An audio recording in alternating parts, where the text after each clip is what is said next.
You are probably watching this course because you want to learn the appropriate statistics to perform different tests. Maybe you want to use this knowledge as a stepping stone to a career in data science. Either way, before we can start testing, we have to get acquainted with the types of variables we usually encounter. Different types of variables require different types of statistical and visualization approaches. Therefore, to be able to classify the data you are working with is key. We can classify data in two main ways, based on its type and on its measurement level. Let's start from the types of data we can have. There is categorical and numerical data. Categorical data describes categories or groups. One example is car brands like Mercedes, BMW, and Audi. They show different categories. Another instance is answers to yes and no questions. If I ask questions like, are you currently enrolled in a university? Or, do you own a car? Yes and no would be the two groups of answers that can be obtained. This is categorical data. Numerical data, on the other hand, as its name suggests, represents numbers. It is further divided into two subsets, discrete and continuous. Discrete data can usually be counted in a finite matter. A good example would be the number of children that you want to have. Even if you don't know exactly how many, you are absolutely sure that the value will be an integer such as 0, 1, 2, or even 10. Another instance is grades on the SAT exam. You may get 1,000, 1,560, 1,570, or 2,400. What is important for a variable to be defined as discrete is that you can imagine each member of the dataset. Knowing that SAT scores range from 600 to 2,400 and 10 points separate all possible scores that can be obtained is key. It's easier to understand discrete data by saying it's the opposite of continuous data.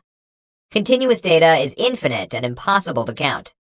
For instance, your weight can take on every value in some range. Let's dig a bit deeper into this.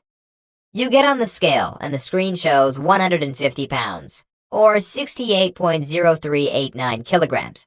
But this is just an approximation. If you gain 0.01 pound, the figure on the scale is unlikely to change, but your new weight will be 150.01 pounds, or 68.0434 kilograms. Now think about sweating.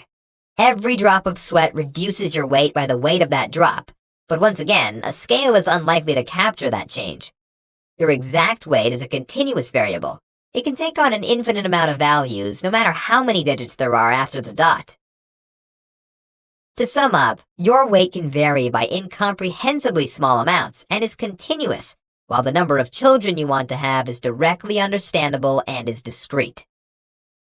Just to make sure, here are some other examples of discrete and continuous data. Grades at university are discrete. A, B, C, D, E, F, or 0 to 100%. The number of objects in general. No matter if bottles, glasses, tables, or cars, they can only take integer values. Money can be considered both, but physical money like banknotes and coins are definitely discrete. You can't pay $1.243. You can only pay $1.24. That's because the difference between two sums of money can be 1 cent at most. What else is continuous? Apart from weight, other measurements are also continuous. Examples are height, area, distance, and time. All of these can vary by infinitely smaller amounts, incomprehensible for a human. Time on a clock is discrete, but time in general isn't. It can be anything like 72.123456 seconds.